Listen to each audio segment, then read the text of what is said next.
Oh, hello. Now I'm answering Brian's question on amping. He emailed me because YouTube would not allow him to post links. And thank you, Brian, for emailing.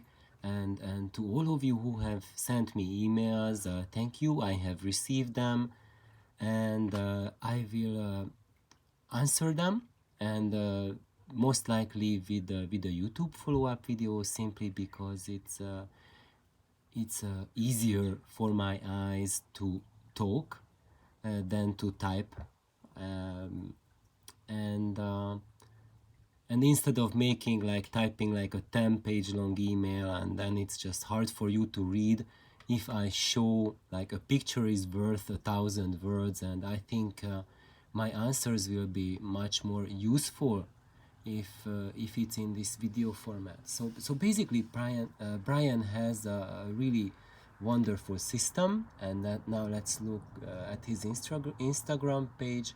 And he has these awesome Zenith open baffles, and he has Alpha 15 woofers in those magnificent cabinets. They look absolutely gorgeous.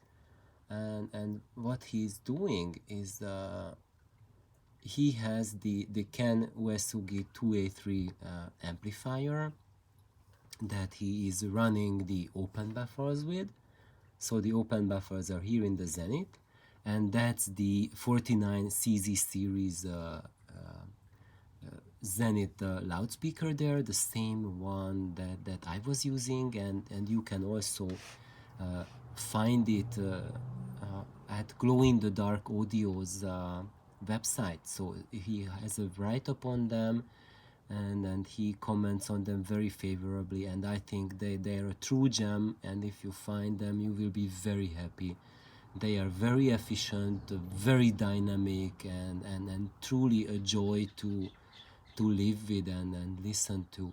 And as you see here, we have a smaller open baffle. So what Brian is doing is that he is supplementing a woofer, a subwoofer cabinet with it, to supplement the bass below 80 hertz. And what I did with my Zenith open buffer is that my cabinet, my open buffer was quite a bit, actually bigger than the two of these put together. So if I think about dimensions, it was about 4 feet tall and about 32 inches wide, and it had a 4-inch little frame that on the side. So it was an open buffer with a tiny side frame, and that tiny side frame is basically extending the open buffer. It's making as if your open buffer is bigger than what it is, but it's still at a shallow depth, so it's not eliciting large amounts of cavity resonances that would give a box sound to the speakers. And with that solution, I found that I didn't need subwoofer supplementation. For rock music, it was absolutely perfect. For classical music, actually, I felt that when I listened to the void pipes, they had a stronger foundation, but still my choice was not to use subs for them. But here for Brian, he already has the subs, and he has a much smaller baffle format, and I think these are really gorgeous, and he really wants to keep the looks and keep the design, and and I think in this case what we can do is that here now he is amplifying the sub, so he's bi-amping, and he's using a Crown solid state subwoofer to power the bass, and he's saying that the bass sounds compressed, and what can we do to fix it. And I would say that when I am, what would I do in this place, in his place? So actually, I think the most satisfactory response to how to solve this issue. And what I would do if I would need to buy amp is to use the same amplifier for both channels. So I would ask Ken Uesugi to build a second pair of his 2A3s and use it for the bass. And and curiously, so most would say that that for the bass you need much more power than for the mids and highs. But actually, what I noticed that when I'm listening to my Darling amplifiers, the first thing that you notice that when it's running out of juice, you can hear it at the high frequencies. So actually the high frequency demand on amplification is just about the same as for the bass output, I think so. And however, we also need to consider the sensitivity of the drivers. And I think our issue here that the Alpha 15 might be, oh wait, what happened just there? Something happened there. Let's just go back. I'm just trying to pull out how sensitive the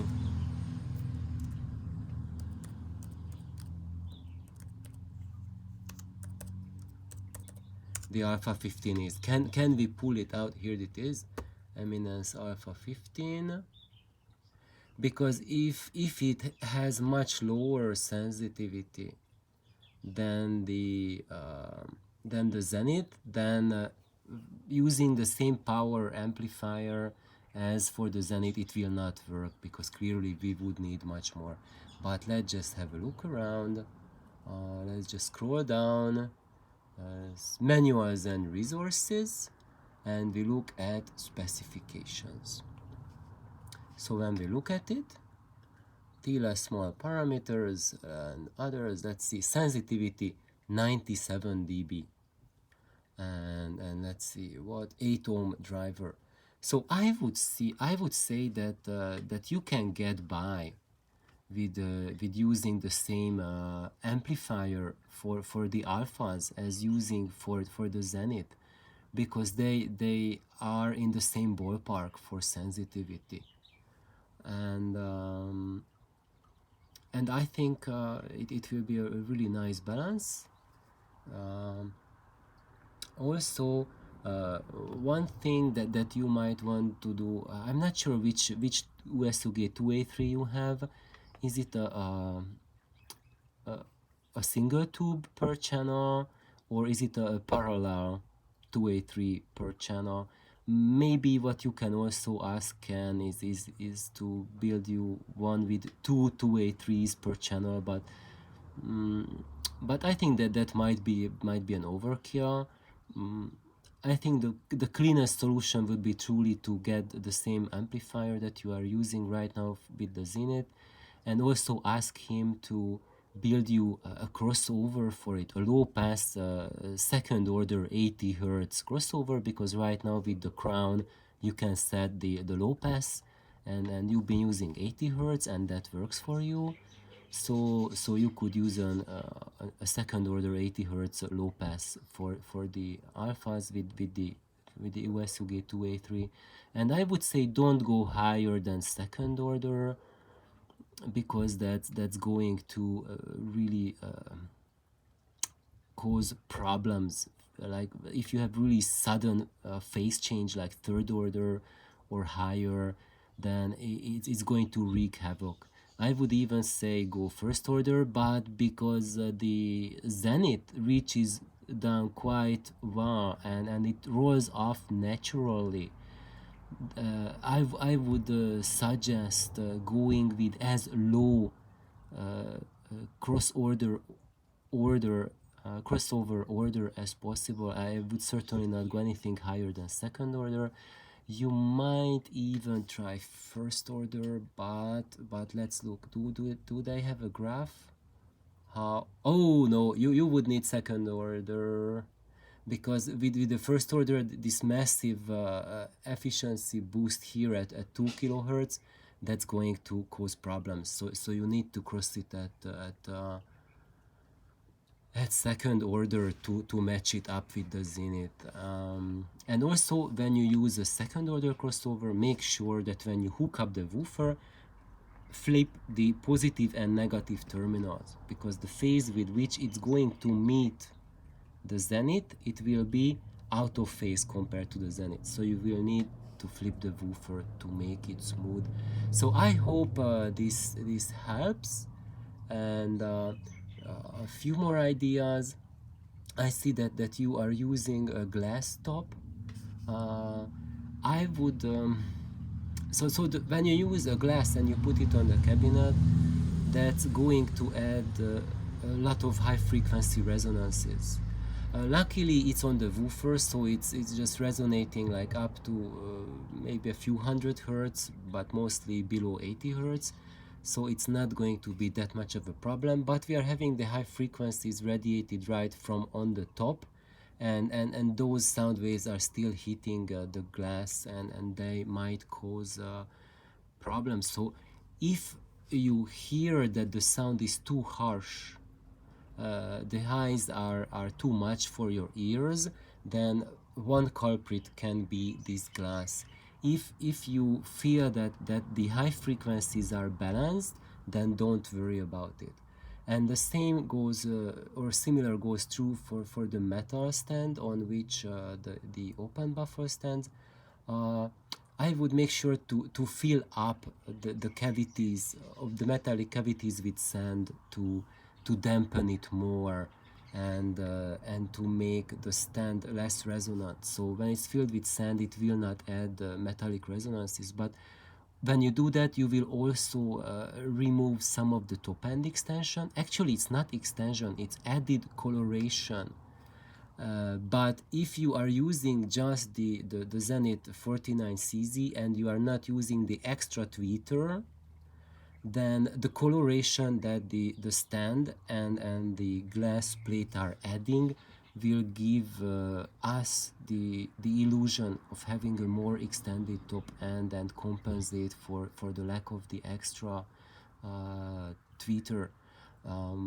But if you have the tweeter, I think you don't have the tweeter, because this is just the size of the Zenith driver.